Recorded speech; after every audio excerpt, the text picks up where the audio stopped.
Hey guys, welcome back to my channel. In this video I'll be reviewing and swatching the new palette from Alter Ego. This is a new brand and this is actually their first release. This is Temptress and it's a dupe for Anastasia Beverly Hills Sultry palette.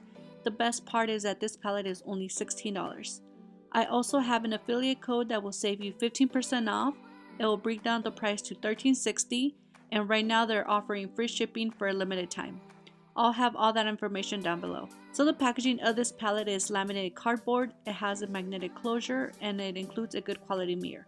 For this being a new brand, I must say that their packaging is pretty nice. It doesn't feel cheap or have any chemical smells like some affordable makeup sometimes have. So this palette has 14 eyeshadows with a mixture of mattes and shimmers.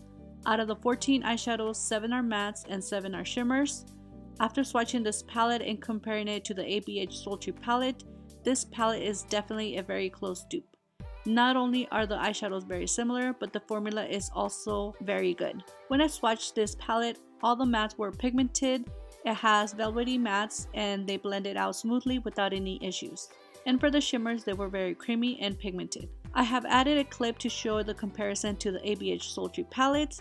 So overall, this is a palette that I would definitely recommend to you guys. So if you have been wanting the Sultry palette but can't or don't want to splurge $45 on the palette, I definitely recommend it. And I almost forgot to mention that this palette is cruelty free. So I hope this video was helpful. Please don't forget to give me a like and subscribe, and I'll see you guys very soon on my next video. Thank you guys so much for watching.